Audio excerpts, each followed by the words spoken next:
हाँ तो गाइस, तो स्वागत है अपने यूट्यूब चैनल एजुकेशनल न्यूज़ के विदाउट सबसे खतरनाक वाले न्यूज़ में। तो दोस्तों, मैं आप लोगों को फिर से स्वागत करता हूँ आप लोगों को जनरल अवेयरनेस के सेट 3 में। ठीक है दोस्तों, यानी कि सेट 3 आप लोगों को आज चलेगा, वो भी टॉप 20 क्वेश्चन के साथ। चलिए शुरू करते हैं बिना के सामने। पहला प्रश्न ये रहा स्क्रीन पे। तो पहला प्रश्न क्या बोलता है कि क्रोमोसोम की संरचना में कौन कौन भाग लेते हैं। ठीक है दोस्तों, जो क्रोमोसोम की संरचना है उसमें कौन कौन भाग लेता है, बस इसी का आंसर देना है। तो दोस्तों, मैं आप लोग को बता दूं कि क्रोमोसोम की संरचना में कौन कौन भाग लेता है।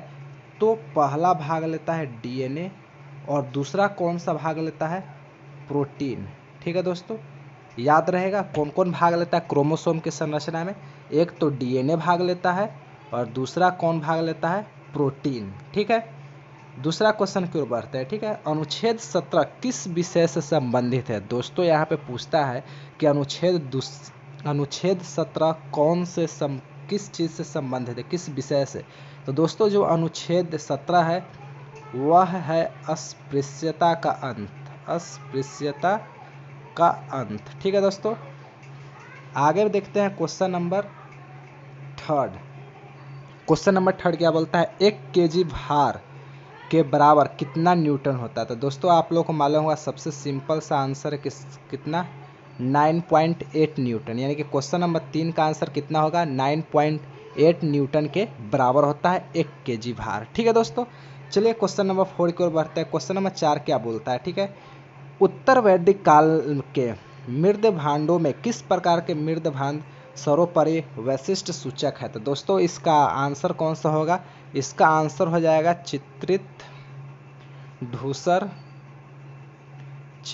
धूसर मृदमांड। ठीक है दोस्तों, याद रहेगा आपको, जो यहाँ पे बोला जा रहा है कि उत्तर वैदिक काल के मृदमांडों में किस प्रकार के मृदमांड सर्वोपरि वैशिष्ट ये सूचक था। तो इसमें था चित्रित धूसर मृदमांड। ठीक है, याद रखिएगा दोस्तों, चित्रित यानी कि चित्र से संबंधित था वहाँ पे। ठीक है, क्वेश्चन नंबर 5 देखते हैं, मुक्तेश्वर मंदिर कहाँ स्थित है। मुक्तेश्वर मंदिर कहाँ स्थित है।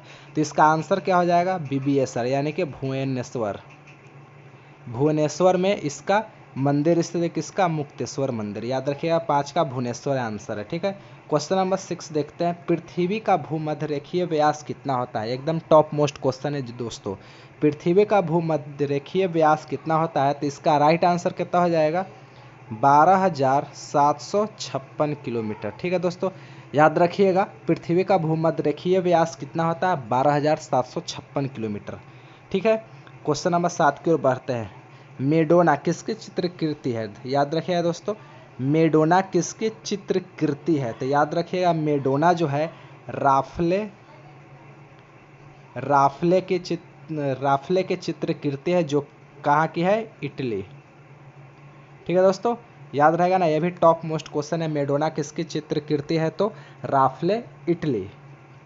क्वेश्चन नंबर 8 की ओर बढ़ते हैं। क्या बोलता है क्वेश्चन नंबर 8, भारत की पंचवर्षीय योजना में राष्ट्रीय आय की वृद्धि दर न्यूनतम रही है। कौन सी पंचवर्षीय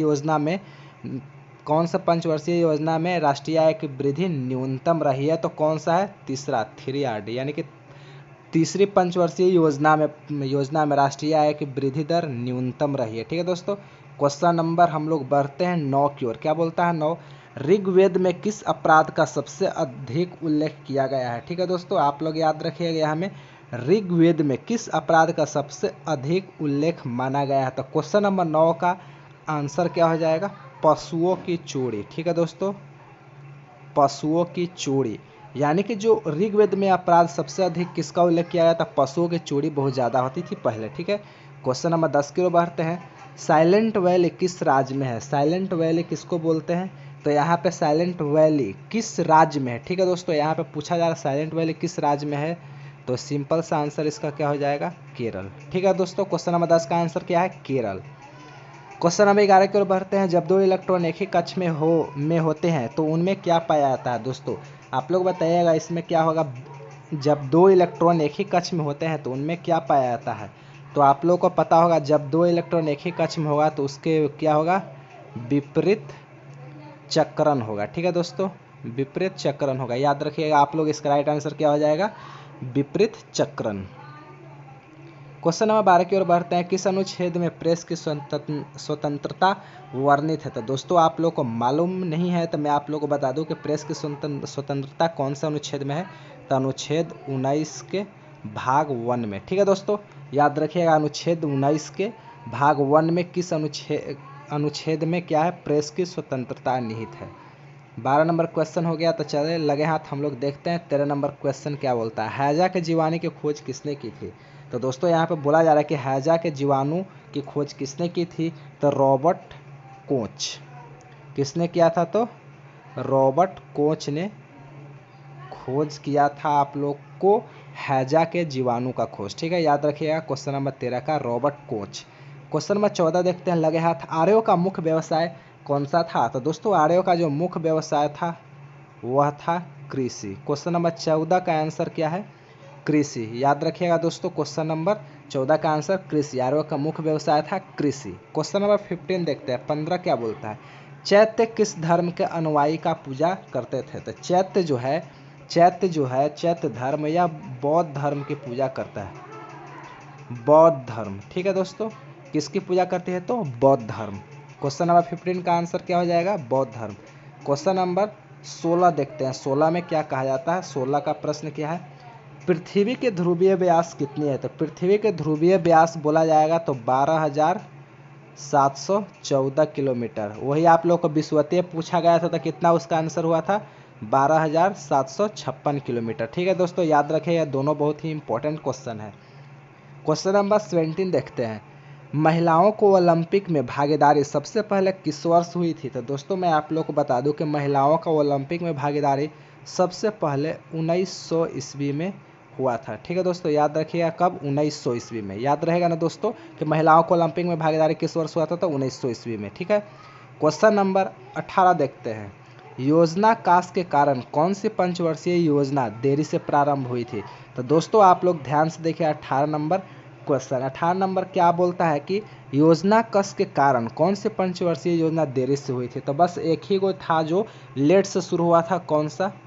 चौथा वाला पंचवर्षीय योजना जो लेट से शुरू हुई थी। ठीक है दोस्तों, चलिए क्वेश्चन नंबर 19 देखते हैं। पुलकेशिन द्वितीय ने हर्षवर्धन को पराजित कर कौन सी उपाधि धारण की थी? एकदम बहुत ही मस्त क्वेश्चन है और कई बार एग्जाम में पूछा गया है। तो पुलकेशिन द्वितीय ने हर्षवर्धन को हराकर परमेश्वर को उपाधि हासिल की थी। परमेश्वर, जिसको क्या बोलते हैं? शिव। परमेश्वर को उपाधि हासिल की थी, यानी कि 19 का आंसर क्या हो जाएगा? परमेश्वर। लास्ट देखते हैं टॉप 20 क्वेश्चन का 20 नंबर क्वेश्चन, बौद्धों के तांबों का मठ किस राज्य में है? तो दोस्तों जो बौद्धों का जो है तांबे का जो मठ है बौद्ध धर्म का, वह किस राज्य में है? तो HP यानी कि हिमाचल प्रदेश में स्थित है बौद्ध धर्म के तांबों का मठ।